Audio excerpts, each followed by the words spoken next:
Part 8. ఎందుకో నాకు class వినడం బోరుగా ఉంది. బయటకు వెళ్దామంటే ఈ మేడం చాలా స్ట్రిక్ట్ అని బయట టాక్. అమ్మో, ఇప్పుడు వద్దులే, తర్వాత వెళ్దాం అని అలానే కూర్చున్నా. బెల్ మోగింది. అందరూ లంచ్కి వెళ్తున్నారు.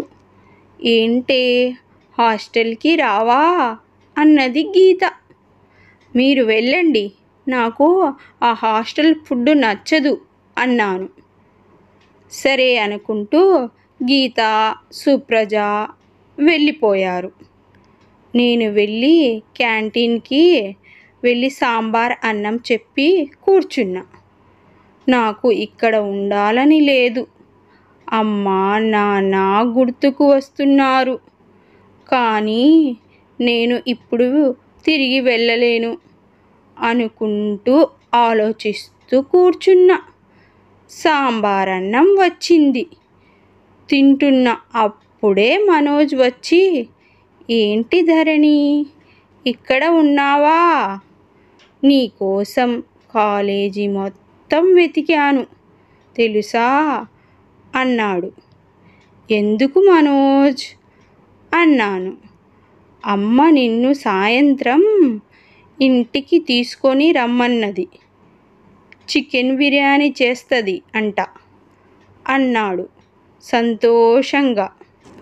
నాకు ఈరోజు మనసు బాగాలేదురా, రేపు వస్తాలే అన్నాను. ఏమైంది ధరణి, ఎందుకు బాధపడుతున్నావు? నీకు మేమంతా లేమా అన్నాడు మనోజ్. నేను వెంటనే మాట మారుస్తూ, బాబాయి వీడికో సాంబార్ అన్నం అని కేకేశాను. నాకేమీ వద్దు ధరణి, ఆకలి లేదు అన్నాడు ఆకాశంలో చూస్తూ. పోయే కాలమేమో, ఒక్కసారి వెళ్ళి డాక్టర్ దగ్గర చూపించుకో అన్నాను తింటూ. అంతేకాని నా మనసులో మాట నీకు అర్థం కాదు కదా అనుకుంటున్నాడు మనోజ్. నాకు వినబడుతుందిరా అన్నాను గట్టిగా.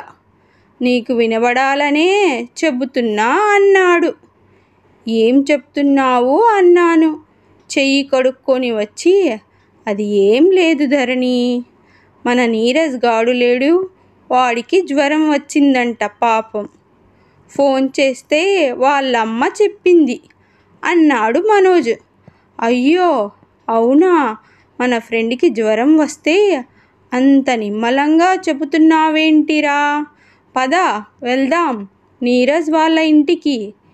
బాబాయ్ సాంబార్ అన్నం క్యాన్సిల్, నేను తిన్నది మనోజ్ ఖాతాలో రాయి అన్నాను.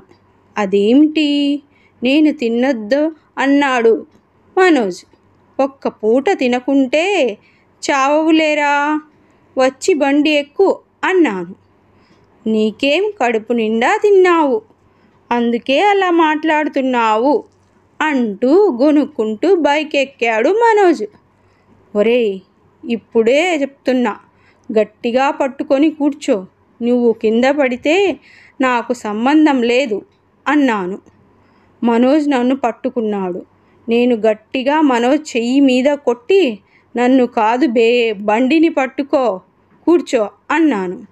నీ అమ్మ బండి నాది, అందులో పెట్రోల్ నాది, ఇప్పుడు ఇది తిన్న బిల్లు నాది, అయినా నేనంటే దీనికి ఇంత కూడా గౌరవం లేదు అనుకుంటున్నాడు మనోజ్.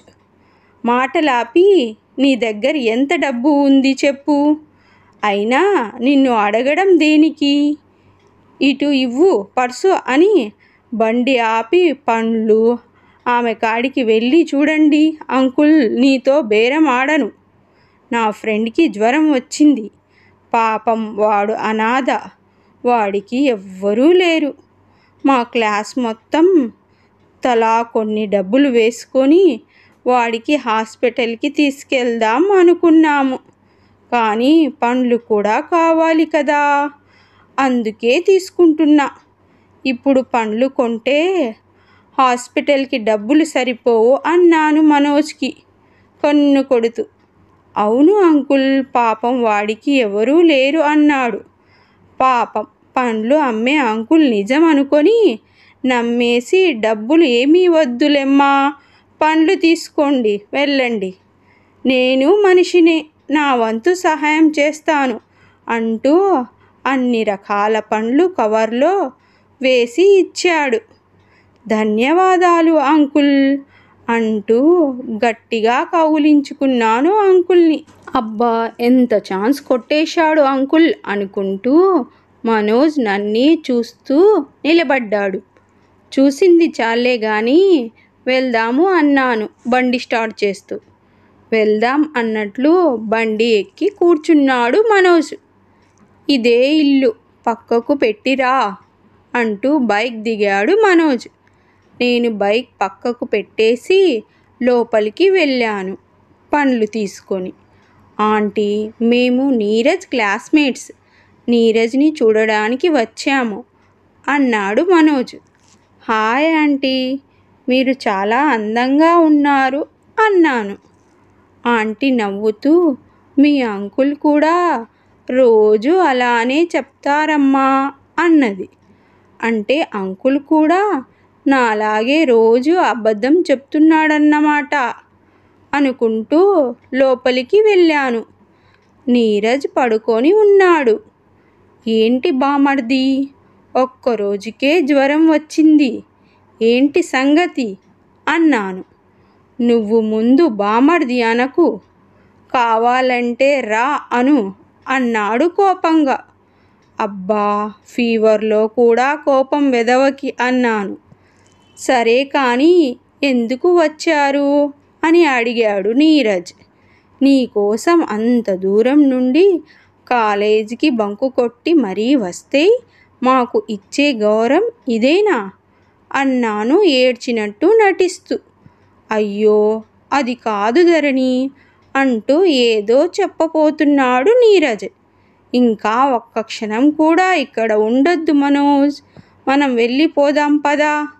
నా దగ్గర డబ్బు లేకపోయినా వీడి కోసం పండ్లు తెచ్చాను చూడు, నా బుద్ధి తక్కువ అంటూ ముక్కు చీది నీరజ్కి పూసింది. డబ్బు లేకుండా ఎలా తెచ్చారు పండ్లు అన్నాడు నీరజ్. అది అన్నీ చెబుతుంటే మనోజ్ని గట్టిగా గిచ్చి, నువ్వు నోరు ముయ్యరా అన్నాను. నీకు ఇప్పుడు పండ్లు కావాలా, సమాధానం కావాలా అన్నాను. నాకేమీ వద్దు, ముందు మీరు కూర్చోండి అన్నాడు నీరజ్. మీ అయ్య బాగానే కట్టాడురా ఇంత పెద్ద ఇల్లు అన్నాను నీరజ్తో.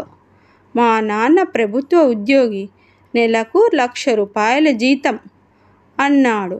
అబ్బో, పెద్ద బలిసినోడివేరా అన్నాను ఇల్లు చూస్తూ. ఆంటీ కాఫీ తీసుకుని వచ్చింది. ఆంటీ, ఈ పండ్లు నీరజ్కి కడిగి ఇవ్వండి, అలాగే కొంచెం మనోజ్కి అన్నం ఉంటే పెట్టండి, పాపం వాడు ఉదయం నుంచి ఏమీ తినలేదు అన్నాను కాఫీ తీసుకుంటూ. అయ్యో, అంతలా అడగాలా అమ్మా, మీరు నా పిల్లలే అంటూ అన్నం పెట్టుకొని వచ్చింది ఆంటీ. ముందు కాఫీ పక్కన పెట్టి అన్నం తినుబే అంటూ మనోజ్ని గట్టిగా గిచ్చాను. ఆంటీ అన్నం ప్లేట్ మనోజ్కి ఇచ్చి వెళ్ళింది. నీ అయ్య ఎప్పుడూ తగ్గలేదురా కాఫీ అన్నాను కోపంగా. ఆకలి అవుతుంది ధరణి, అందుకే కాఫీ తాగాను తప్ప అన్నాడు. మాటలు ఆపి ముందు తినురా అన్నాను. నేను కాఫీ తాగుతూ ఇల్లు చూస్తున్నా. చాలా బాగుంది ఇల్లు, డబ్బు ఉంటే చాలు ఎంత పెద్ద ఇల్లు అయినా కట్టుకోవచ్చు అనుకుంటా. నేను అమ్మ వాళ్లకు ఇంత పెద్ద ఇల్లు కట్టి ఇవ్వాలి అనుకున్నా మనసులో. ఏంటిరా ధరణికి అంత ప్రేమ నీ మీద అన్నాడు నీరజ్. నీకు అలా అర్థమైందా, ఇప్పుడు నువ్వే చూడు అన్నాడు మనోజ్. నేను వెళ్ళి కప్పు పక్కన పెట్టి, నువ్వు తింటున్నావు కదరా, ఈ కాఫీ ఎందుకు వేస్ట్ చేయడం, నేను తాగుతాను అంటూ మనోజ్ కాఫీ తీసుకొని తాగుతున్నా ఇల్లు చూస్తూ.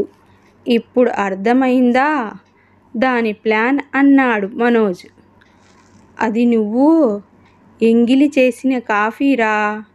నీ ఎంగిలి కాఫీ తాగుతుంది అంటే ధరణి నిన్ను ఇష్టపడుతుందేమోరా అన్నాడు నీరజ్ ఉత్సాహంగా. నేను మొదట అలానే అనుకున్నానురా, కానీ ధరణి నన్ను ప్రేమించడం లేదు, మంచి ఫ్రెండ్ అనుకుంటుంది అన్నాడు.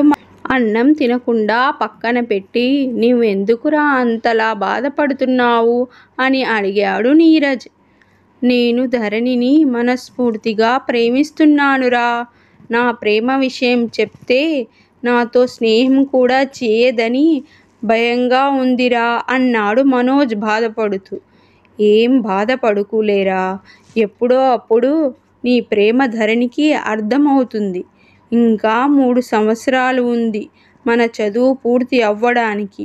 ఈలోపు ధరణి కూడా నిన్ను ప్రేమించవచ్చు అన్నాడు నీరజ్. అదే ఆశతో ఉన్నానురా అన్నాడు మనోజ్. ఏంటి నా గురించి మాట్లాడుకుంటున్నారా అన్నాను వాళ్ళ దగ్గరికి. అబ్బే నీ గురించి ఏమీ కాదు ధరణి, మూవీకి వెళ్దామా అని అడుగుతున్నాను అన్నాడు మనోజ్ భయపడుతూ. అవును నీరజ్, నువ్వు చాలా పడుకొని ఉంటే ఇంకా నీరసం వస్తుంది. అదే బయటికి వెళ్ళి అలా తిరిగి వచ్చేద్దాం.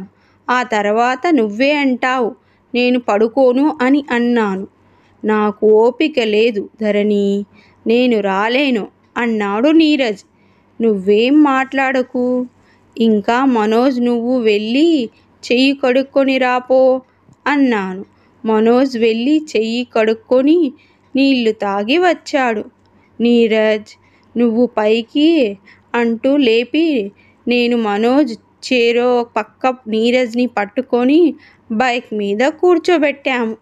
నీరజ్ నువ్వు జాగ్రత్తగా కూర్చో, మనోజ్ నువ్వు నీరజ్ని గట్టిగా పట్టుకొని కూర్చో అంటూ బైక్ స్టార్ట్ చేశాను. సిటీ జంక్షన్కి వెళ్ళగానే ట్రాఫిక్ పోలీసు త్రిబుల్ రైడింగ్ అని నా బండి ఆపారు. ఎందుకు ఆపారు సార్ అని అడిగాను. ఒక బండి మీద 3 వెళ్తున్నారు, అందుకే ఆపాను అన్నాడు ట్రాఫిక్ పోలీస్. బాగా చూడండి సార్, మా మధ్యలో పేషెంట్ ఉన్నాడు. వాడికి ఇప్పుడు అర్జెంటుగా ఆపరేషన్ చెయ్యకపోతే చనిపోతాడు. వాడి చావుకు నువ్వే బాధ్యుడివి అవుతావు అన్నాను. అమ్మ తల్లి నీకో దండం, అసలే పెళ్ళాం పిల్లలు గలవాడిని, మీరు వెళ్ళండి అంటూ నాకు బైక్ కీ ఇచ్చాడు. థ్యాంక్ యూ సార్ అంటూ బైక్ స్టార్ట్ చేసి సినిమా థియేటర్కి వచ్చాము.